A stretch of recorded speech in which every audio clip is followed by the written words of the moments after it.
Let me make this real to you. Bring on the virgins.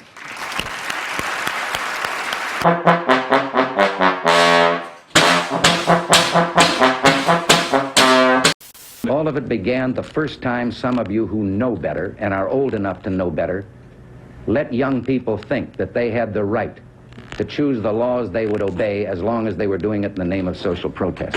This is not America.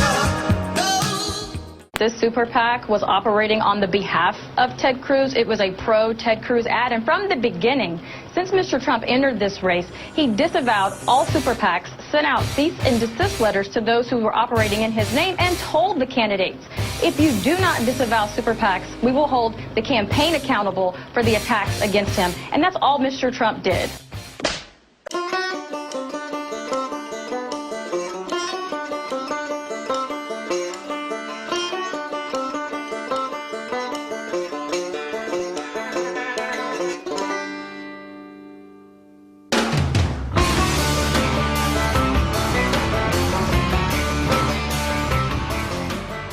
Hi, my name is Joe Dan Gorman. It's two first names. Don't be hating. You're just jealous. Anyway, I'm host of the wildly popular show that nobody's seen called Intellectual Frog Legs, but that's not why we're here. I'm here to talk to you guys about this profoundly important election. Profoundly. First, I implore you, don't let some political hacks with an agenda shape your opinion of Donald Trump. You're making a big mistake. I mean, he's actually a really good dude. He's a really good dude. See, I was fortunate enough to grow up around some of the most awesome businessmen ever, back before the EPA destroyed the coal industry. But we had bankers and contractors and coal operators and equipment salesmen. You know what? And Donald Trump reminds me of these guys all rolled up into one. He's a shrewd businessman with a slight foul mouth and a big heart. But he's a good dude. So when you hear something, consider the source, consider their motives, and consider the timing of it. As soon as he started winning, he became a notorious criminal, didn't he? Get on my knees and pray. We don't get fooled again. No. We met an adorable 10-year-old girl named Megan. Now, Megan was born with brittle bone disease. Now, Megan's mother, Debbie, felt her daughter, Megan, was all alone in the world. There was somebody else who saw it. And he's a very famous person. And he wanted to give you a present, too. So watch this in the monitor. I don't know if you know who he is. Hi, Megan. My name's Donald. And you probably don't know me, but I was watching Maury's show the other day, and I must tell you, you really hit me right here. I think you are so beautiful, and both inside and out. I had a little something, a little gift that I gave to Maury, who's a friend of mine, and a very good golfer. Don't ever play him in golf. He's very, very good, believe me. And I gave him a little gift for you, and I hope you and your mother have a good time with it.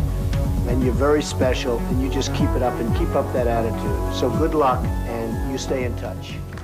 My love is true for the red, white, and blue, and that's why I fight for each and every one of our rights. And I know they stole a little bit of this country's soul, but I'm here to tell you all today we'll take it back again.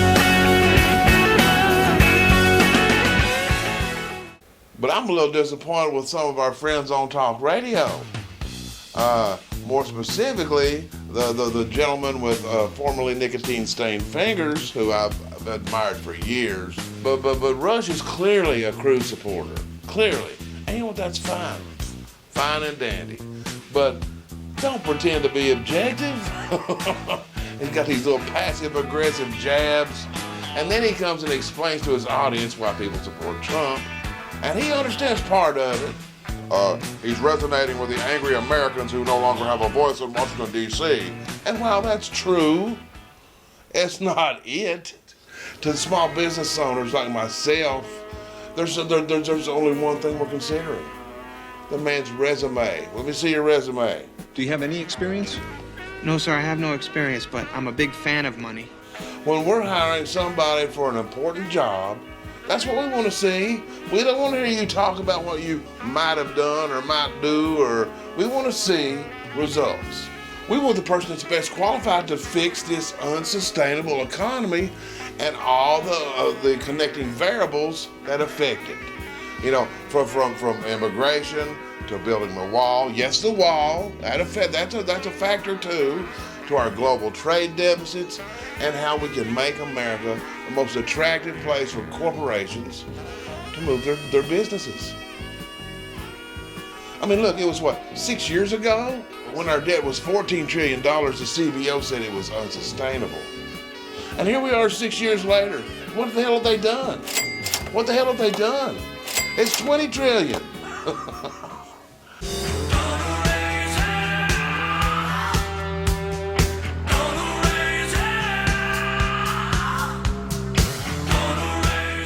I don't see Marco Rubio as anything other than a legitimate, full-throated conservative. These guys aren't serious. They're not going to fix the problem.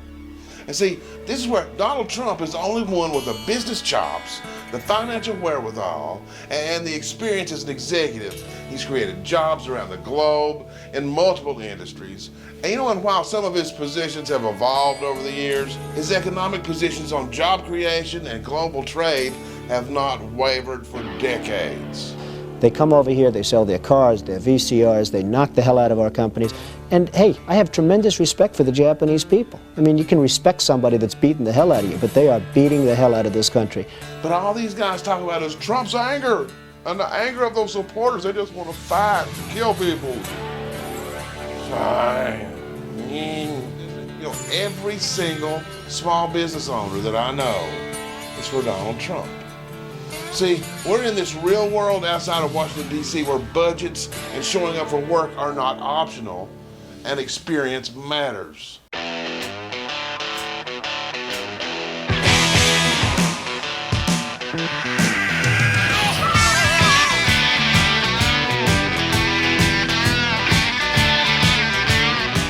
Then contrast that to their coverage of Ted Cruz.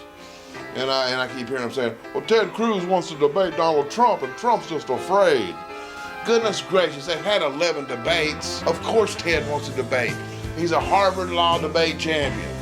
Basically one of his few achievements outside of government.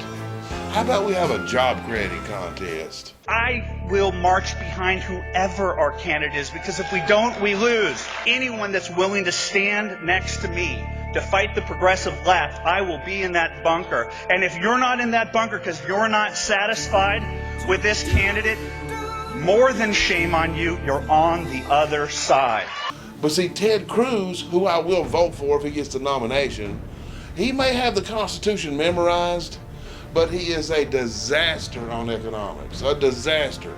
Last June, Ted voted to give Obama fast-track authority. That TPA stuff. And yet here you have Senate Republicans rushing to give this president fast track or trade promotion authority in the context of 25 years of NAFTA, GATT, World Trade Organization, where we've had free trade deal after free trade deal that has cost us jobs, that has seen 55,000 factories go abroad, that has seen wages be decimated. Senator Cruz, do you support Trade Promotion Authority? Do you support the TPP? And if so, why? So let's talk a little bit about what these two agreements provide, because there's TPA and TPP that are two different things. TPA is Trade Promotion Authority. It's also called Fast Track. TPP is one specific trade deal in the Pacific that was not voted on by Congress. The one that was voted on was TPA, Trade Promotion Authority. Now, I supported TPA.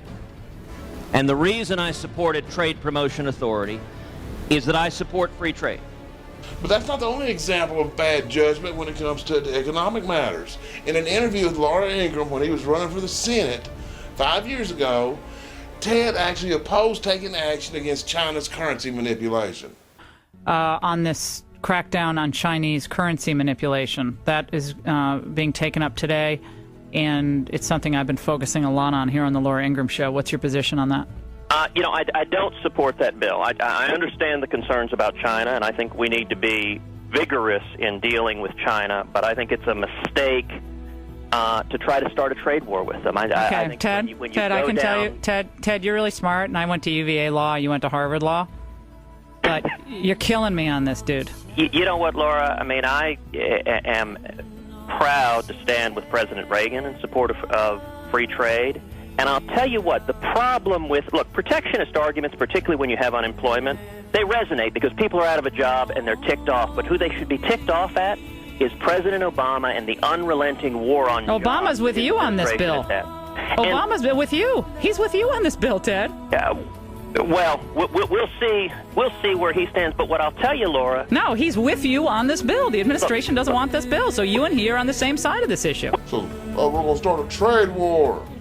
How do these conservatives give him a pass on these disastrous economic positions? And here I go again on my own, going down the only road I've never known. See, Trump's the only one talking about the GDP. And I got bad news for you guys. We're not the ones that are low information voters. We actually understand corporate inversions. We actually understand how currency manipulation is robbing our children blind. And we understand that we have $500 billion in annual trade deficit right now. There's already a trade war. We're just not fighting back. Kind of like how Islam declared war on us years ago, but our government wants to embrace them and be their friend. And let's make falafel and kiss your camel. I ain't kissing no camel.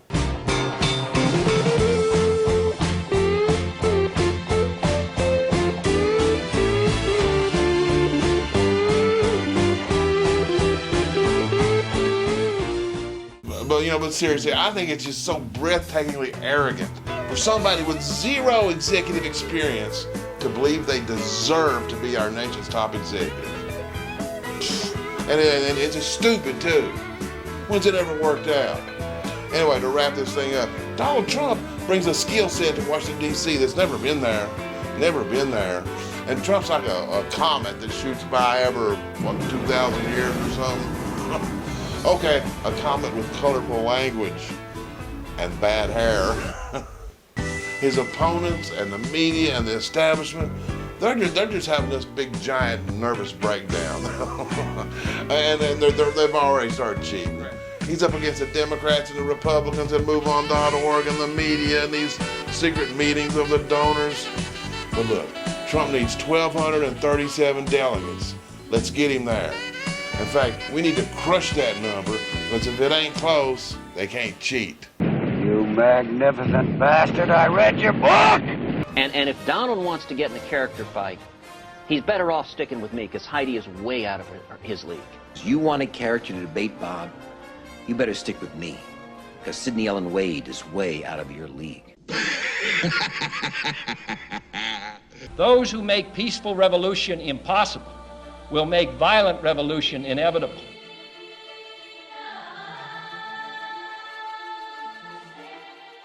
Mr. Trump, make America great again. You are an example for many of us here in Europe.